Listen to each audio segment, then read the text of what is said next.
Hello friends, hello everyone. Let me take you on a wild ride. This is the great activation. As I'm recording this, Mars has just entered Leo for the second time last year, and then it went retrograde, was in Cancer for a very long time, probably about 4 or 5 months, and is now back in Leo here at 000 Leo. So this will be for 2 months, exactly into June 17, where Mars is on fire. And this is really what it is. It's the fire from within, which is now flaring up, and it's unstoppable, literally. That is what is the energy in a nutshell, and I will tell you why this is such an important moment. Well, first of all, let's look at the Greenwich chart, the global fractal point with Aries rising, Mars sign, Mars in the 5th house, the house of Leo, of self-expression, of valor, courage, of really living that warrior energy which Leo provides. Manwe, that's the inner light, that's a character out of the Lord of the Rings, which gave this little planet its name. It's all about spreading the light. And hexagram 17 here, which is following, which is a very spiritual intent for deeper understanding of reality in a way. On the other side is 18, work on what has been spoiled. And that brings me to the moon here in a narrow conjunction with Australia, all about cleaning up and making things into what they should be, really getting hands-on involved. And it will get intense. That's just maybe the first thing I really want to say. It will get really intense. Many of the charts I'm showing you here will indicate that, and I really want to take you on a wild ride here through the charts. The charts speak for themselves. As you will see, we will travel from today, April 18, into about May 17. That's the window I'm covering here with a few really important and powerful charts, as you will see, which illustrate the energy of these coming few weeks, which will be a real burst. There will be intensity in the air, which I guess we already can feel it right now starting. So let me just quickly scroll you through the charts, and then we go into a few of them more in detail. So this is the same chart for Philadelphia, for the founding place of the United States in 1776, which still works as the birthplace for this whole great idea of a new world. July 4th, 1776. And here in Philadelphia we have that moon and Australia on the ascendant in a perfect square with Venus, most of all within 10 minutes of arc, but also to Saturn, the north node. Now this is what I mentioned earlier. This is really the responsibility, the social responsibility we feel obliged to one another, and that will get really strong. It will be actually the main evolutionary direction we are moving into for the next few weeks for sure, as long as Saturn and the node are here in this part of the zodiac, particularly the hexagram 36 inner darkening of the light. Darkening of the light is the place where everything is most dark, in a way, most difficult to be transformed from deep within. It is letting oneself really be immersed in the darkness, and then in that state, naturally, whatever is having that spark of eternal light will stand out. So all these people who are ready to help, to stand with you, are ready, and they become recognizable in the increasing darkness, and it will get, as I say, pretty darn intense. This chart also shows, and why I chose Philadelphia, naturally it's obvious, the United States of America is the leading edge of the change. That's the hope of our planet, actually. Whatever else happens is really dark Middle Ages square.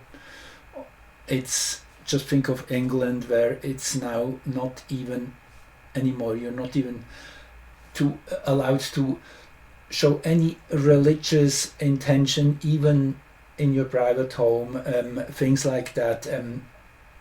The ministry of truth, as Orwell put it in his dark novel 1984, speaking about this time he foresaw coming of total control.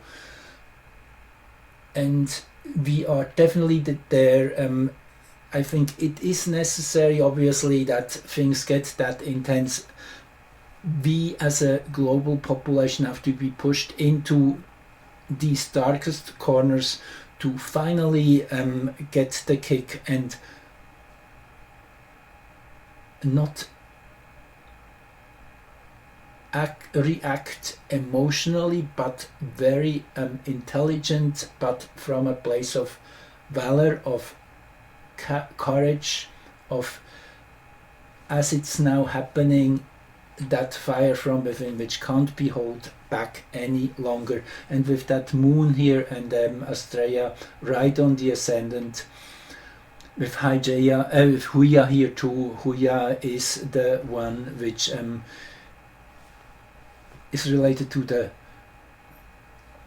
Venezuelan god of rain and winter, which is about, in the same way of diving into that kind of darker time of the year and revisiting what has gone wrong. That's kind of the energy Huya has, often shows up during psychotherapy and things like that, when we really face some deeper, darker stuff within our own lives. This is the collective image here for the Americas. Jupiter is very hopeful, very actually the saving grace these days. Jupiter here in Gemini, actually this is the degrees of President Trump's big stellium, so he has this strong Jupiter influence through the next 6 weeks, so he will be definitely standing out as a beacon, as a shining light. And it is definitely, everything has its polarity, but he definitely has a great mission right now in this present time. When his mission is over, something else will come which will take over from where he brought the whole ship, and then a new captain will come, and he has the humility. We will see that happening in a natural progression, to step back when his time is over, regardless of all the bad press he's getting. He is the exact right character for our present times. Actually, on that note, President Trump's Jupiter is here in the 18th degree of Libra, so another sign that yes, he is really the captain of the ship, and does it in a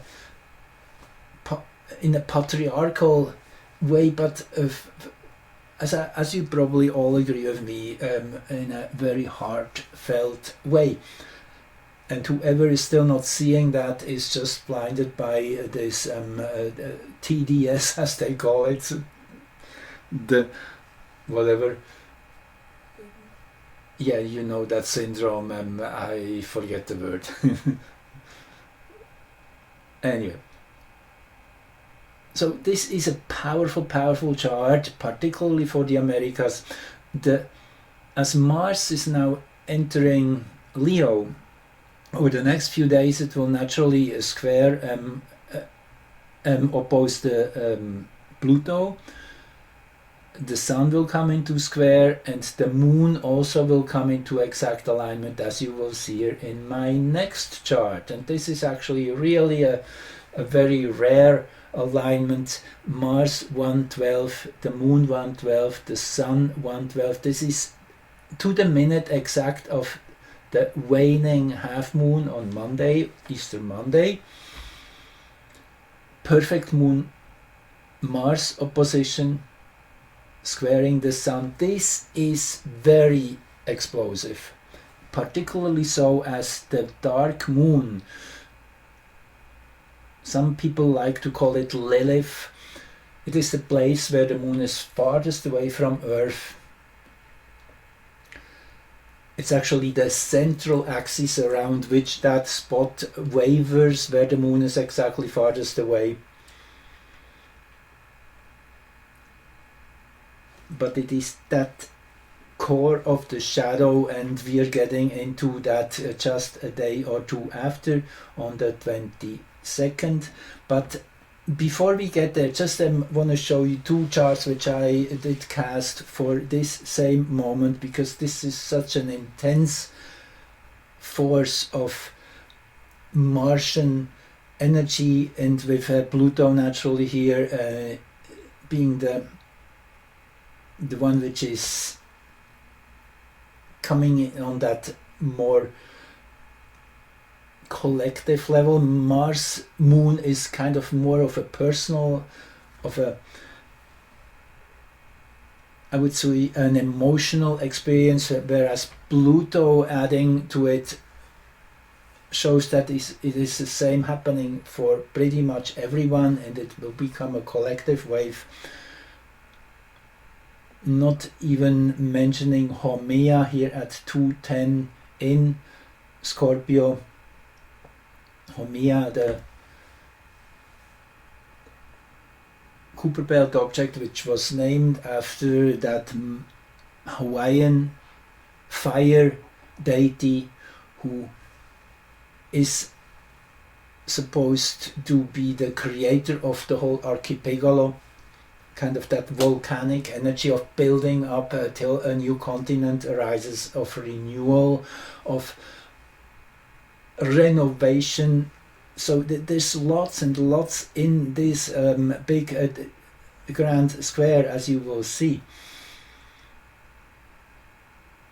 The saving grace too is Mars in trine with Neptune and Mercury of all, here in early Aries. Since a few days Mercury is now in Aries. Yes, it is that ability to dream new things into creation, literally. I mean, Mercury in Mercury in Aries is, according to Alice Bailey, that's the hierarchical ruler of Aries, Mercury, in the sense that everything that exists first is conceived as a thought. Just think of that for a second. Everything that exists first had to be conceived as an idea, a thought, and then you have the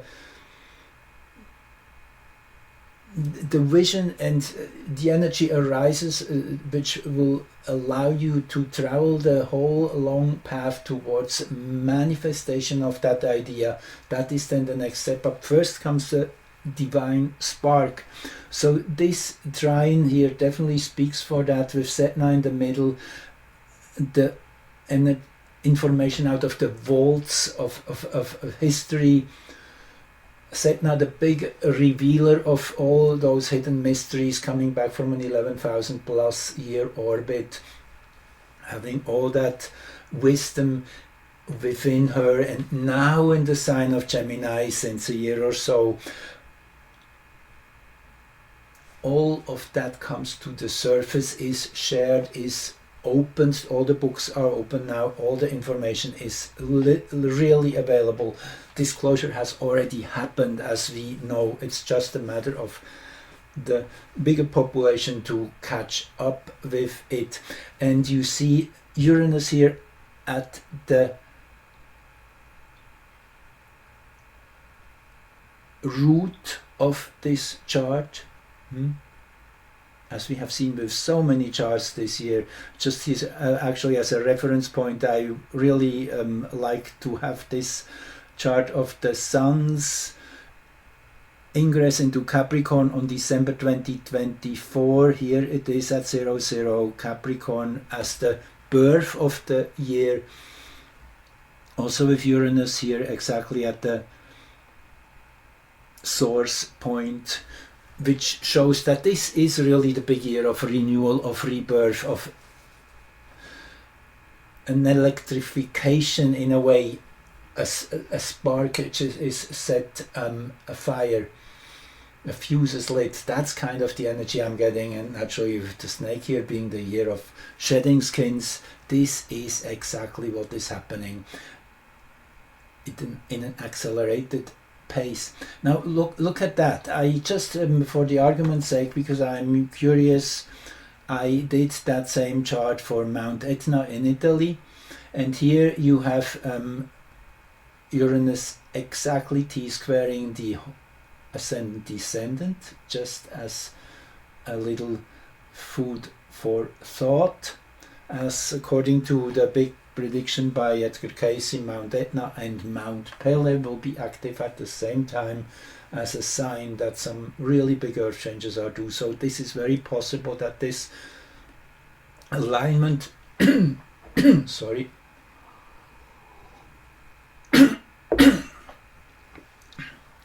this alignment of on the waning half moon on April 21st, Easter Monday, here for Mount Pele, Ceres, the earth goddess, is right at the 4th house cusp. So that's pretty interesting. Ceres and Uranus here T-squaring the ascendant of Etna, Italy. And if we take these two, actually Ceres and Uranus, which in my observation very, very often show up in with seismic events, earthquakes, volcanic eruptions and things like that. If you look at those two where they are on this day of Monday, the exact midpoint between the two is 23:30 in Aries, and that is to 1 minute of arc exact where Chiron is. Maybe this means something. Chiron being so important, and Chiron the one which really is the one which opens the wounds and lets them be exposed to the sunshine. So this is again can be understood on multiple levels, but definitely the more physical stuff is definitely also very much resonating with that Chiron. The rearrangement of reality, even one could say. Now let's just move on here a little bit, because it's getting even more interesting. So here we have a Moon-Mars opposition on this Monday, and then when Earth enters hexagram 1, which is the Earth entering 13-15 Scorpio. This is hexagram 1 according to the overlay of the human design. In the description you always find a link to the exact breakdown of the zodiac into these 64 different hexagrams. A very powerful addition to astrology, adds a whole new dimension to every chart. So this degree here we just looked at, 22, 23, 29, is coming into the center. It is 22:39 here, so by 10 minutes of arc of exactness. Found that pretty special. Again, Earth naturally under reconstruction. That is hexagram 1, when things are created. That's the force of the creative, with the sun on the opposite end in hexagram 2, which is the receptive, the yin and the yang, so to say. So it is interesting that from the sun, the yin energy emerging, actually with TX 300 here, which is that trucker convoy Kuiper Belt object, which enlarges everything, gives everyone a megaphone. So the sun with a megaphone, that could definitely hint also at bigger solar activity to kind of trigger something. Anyway, this chart in itself is interesting, as it's just the first of a few important alignments on that one weekend, then of May the 3rd. As you see, this is 10:37 a.m. and then at close to 1 in the morning on the following day, on Sunday the 4th of May, IJA and Uranus have their heliocentric conjunction. Now, what does that mean again? Okay, we saw how important Uranus is in general this year in these last degrees of Taurus, approaching the conjunction with Sedna. And IJA is health and healing. So this is indication. The indication here is this is the healing energy is now becoming predominant, and there's a healing going here. It might not be looking that way, but this is the deeper meaning of what's going on. Bringing things back into the proper positions, proper balance. It's kind of like a capsized ship is turned into its perfect upright position again. That's actually an image Paul Selig uses as he transmits the message of the guides. Another interesting source of guidance we are getting there from another dimension. If you want to look him up, I will put the link underneath so you can look into this deeper if it interests you at all. Anyway, just saying, it's a readjustment to how things should be, and this chart is standing out for one reason, which I'm showing you right now. This is the heliocentric chart of that alignment, and that same moment on planet Earth. You see, that's really what made me choose this chart. That's on May 4th. That is exactly 2 weeks after April the 21st, when you remember the moon will be here in perfect opposition to Mars at the time, and then 2 weeks later here with the Taijia Uranus conjunction in geocentric astrology perspective, the Moon Mars conjunction. Okay, Moon and Mars. Yes, this is really when people step into their power. I guess that's the most simple way to say it. The waking up is now unstoppable. It's happening, and it's loud, and it's chaotic, and it's triggering other things, like the Earth is picking up on that kind of shockwave which goes through the emotional and the intellectual body of Earth's collective human population. So this is literally triggering Earth. We are the ones who really are in charge here. Yes, it's all in resonance with each other, with the sun. And I mean, that's really the amazing thing about astrology, that you can see it coming. It's the energy is already there. They just have to be activated by that moment when the planets are coming into these positions. And again, it's not causal, it is just synchronistic, as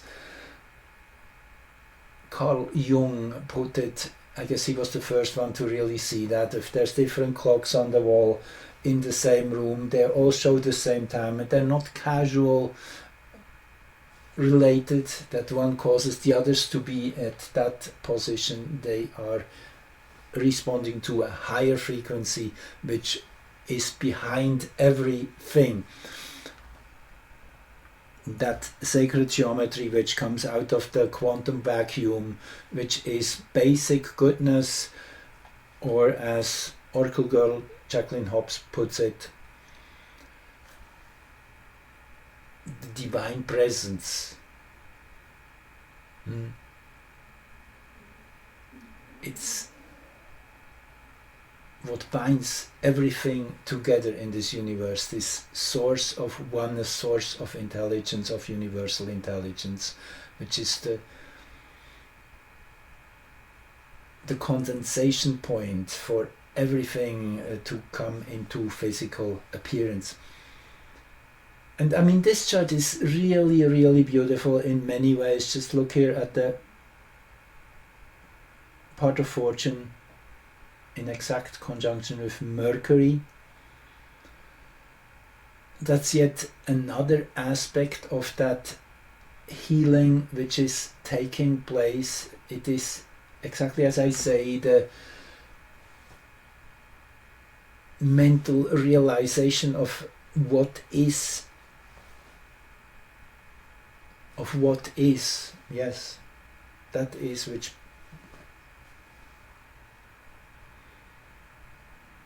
when you don't believe anymore, you don't believe into the in the sunrise, you see it, you experience it. It's a first hand experience. That's exactly where we're getting. And then this Mercury being the planet of perception, and again still in Aries here. This is a very important time of dreaming big, of allowing the visions to arise and catch them, stick to them. With Chiron Aries approaching here, and that will be then exact a bit later in the month of May, but that is definitely where we are heading towards. It's, as you know, Aries is the planet which has been activated big time by the solar eclipse of March 29 for all people born before 1980, I would say, very strongly, because Aries is such a slow planet. In all these people's birth charts, Aries was within a few degrees of the solar eclipse. So this activation of the thirst for truth, for integrity, and to be ready to go through conflict and confusion and discord in order to achieve a higher level of insight, of truth, of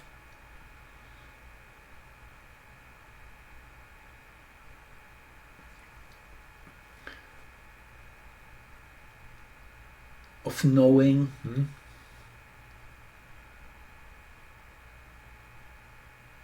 So anyway, this is where we are heading to. Super, super powerful, super intense, and naturally the black moon here still squaring Mars and Pluto, the moon. So yeah, expect it to be difficult. It is meant to be that way.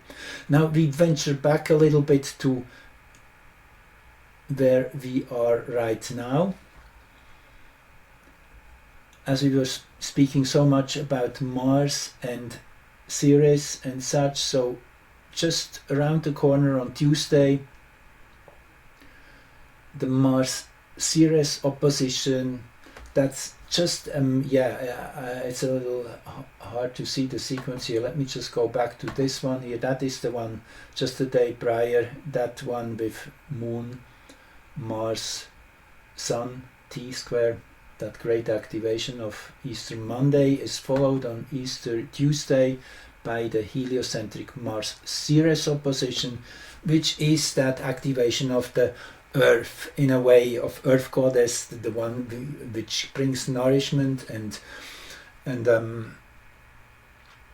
makes sure everybody gets their food, their whatever is necessary to survive on this planet. And naturally, as we know, Ceres has a time where she is in a very dark and difficult mood, and at times that has the upper hand. We will see definitely with that Mars-Ceres opposition, that activation. This is a critical moment in the year again, particularly so as it has the exact same geometry as the Capricorn ingress of the Sun, which we had already a few other charts which were resonating with these same degrees, and that is true for Greenwich naturally with that same axis, but that also means on all places on the whole planet these two moments will be bonded. They show the same geometry locally, but on the collective global level, that 19th degree of Capricorn, I just want to remind you that is the Sabian symbol of the 5-year-old carrying a heavy grocery bag, which implies that we are pushed through an accelerated growth. We have to, as a humanity, take on tasks which we are not really yet ready and mature for, but it's an evolution on steroids. We are really pushed through that channel to grow up and become more smart. And on the other hand, the interesting degree of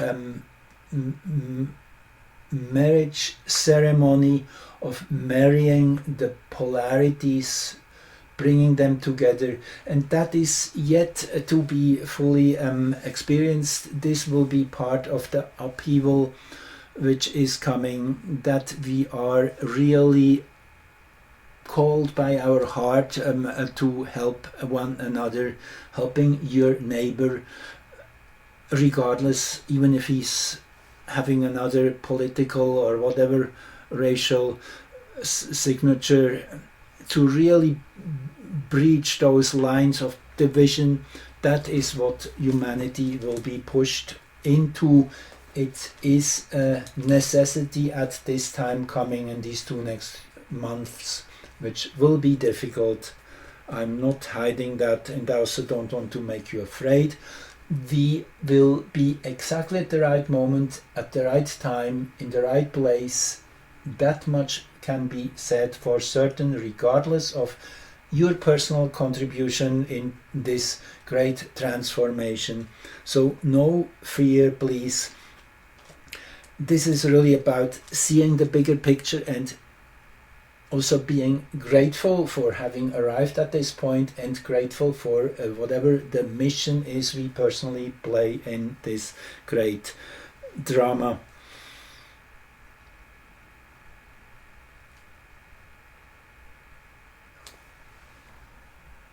Capricorn here at 00 Capricorn, Mercury at 00 Capricorn here on this 22nd of April, heliocentrically. This is the heliocentric chart. Yes, that is the energy behind the appearances. Mercury in Capricorn, another really powerful placement. This is the architect. This is the one which brings structure, which sees the plan, how things will easily come together most harmonically. In again this perfect aspect to Sedna most of all, and the square to Neptune here, still in the last degree of Pisces in the heliocentric geometry. So this is a rich repository of memories, of insights, of understanding, of knowing. Neptune has here in the last degree of Pisces still, and in that sextile to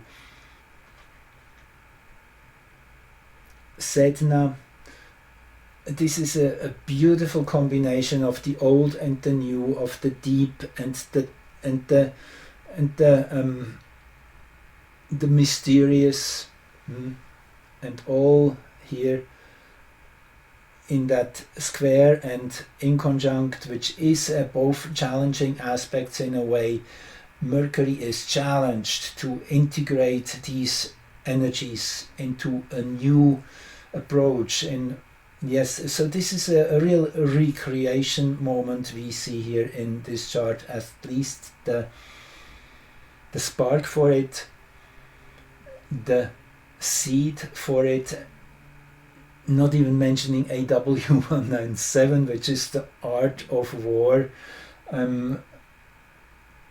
the one which can go on stealth. On that note, this one was discovered in 2002, has still not received a name, kind of is flying under the radar, which is very unusual for a body of the round in the range of 1,000 kilometers in diameter, AW197. So there is, I would almost say, an intelligence of a higher order which is here stepping in as a guide, and naturally this can be definitely pointing to all the disembodied beings, spirits, guides who are in the background holding our hand, helping us to see the right signs in the right moment, so we stay on track. All of that, it's a fabulous support we're getting here from the unseen world. And then, yes, this is the one I have here on the side, just for a quick refreshment. This is again the Capricorn ingress chart, the year's birth chart. Just want to remind you also of this Moon-Saturn opposition here in square to Jupiter, which speaks of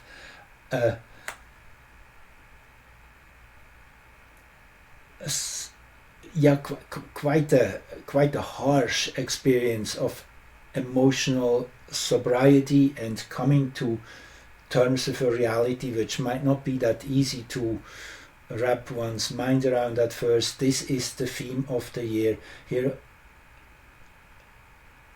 as Jupiter is squaring Saturn. This is again an aspect which is true for the whole year more or less, which is that phase of when in their 20-year cycle, Jupiter and Saturn being the architects of societal changes.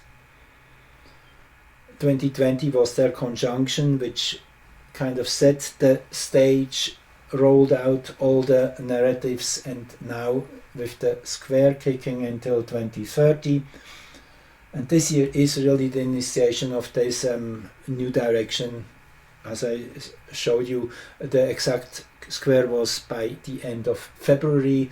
That when the shift really happened into confrontation. Now we are in the confrontational mood where we are really, the story has been set. Now the characters are starting to really interact with one another for the next 5 years. This interplay of polarities will get intense. Is already, we can feel it. I guess first it will happen on a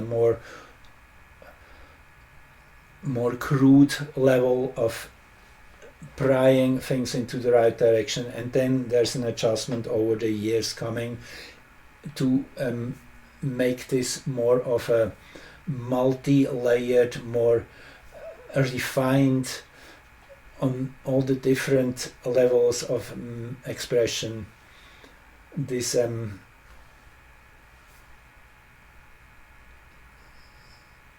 encounter of the two different forces, and naturally leading towards an integration of the polarities, which then starts taking very clear forms of the opposition, which is starting in 2030. Anyway, that's yet another level of understanding it. You see, astrology is so multi-layered. It has those different time frames in it. Just one more chart I want to throw in. Actually, I have a few more, but I just want to remind you, the Philadelphia experiment is still in the background, looming in its synchronicity with what's going on this year.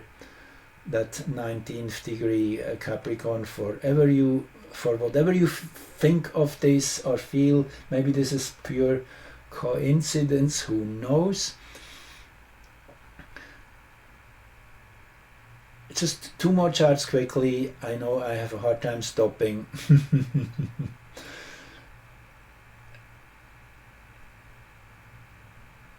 On May the 5th, that is just again a day or two after we have I'm working two different timelines here, sorry.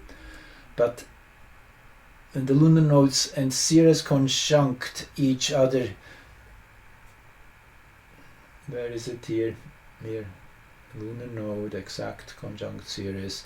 This is when then really the last real kick is added to activate the shifts. Particularly as there is a Moon-Uranus square here, pretty exact. Yes, this is a big activation. I mean, it goes in stages, it builds up, but roughly around May 5th till June 5th, that is the intense window I see coming. Okay, let's see what I have here as the last and final chart in my series, and actually the Sun-Uranus conjunction, which is no surprise. Again, with the same axis, the same geometry, the 19th degree of Capricorn, Aries, and here with Sun and Uranus by now here 28th degree, 2717. This will be the Moon at that time in a pretty exact square here with Chiron and Aries. Again, I could say much more to this chart too. Anyway, I leave it at this. Really wanted to demonstrate you this is an extremely intense window we are heading into, where we are literally pulled and forced almost by our natural instincts as human beings to bridge polarities. I guess that's the big thing. And this will open naturally so much of deeper recognition. We are stepping through the mirror of deception into getting in touch with a real, much more down-to-earth approach of reality, touching ground, starting to feel things from inside out, and getting to a level of emotional involvement in a whole new way. It will be good, it will be wonderful. It is a healing journey we are on, and we have to allow for the big crisis, the healing crisis, I would call it, which, as I told you before already, often kills people. The healing crisis, when finally the resolution comes, it's too much energy at once, and people often at that point experience a stroke or a heart attack or another really intense energy pulse which is too much for them to physically digest. Anyway, this is kind of bringing it still all into context of what we are live seeing happening over the next 2 months roughly. So you being in the know, hold the ground, be in that place of deep compassion and help where you can. Whatever the moment brings, it will be the thing you were meant to be there in this moment, at that place. Take the chance and add, help, assist. Thank you for being here and joining this channel, listening, subscribe, like, share, please, whatever makes sense. And don't forget to look at the links. Also, comments are very welcome. Love you all. Bye bye.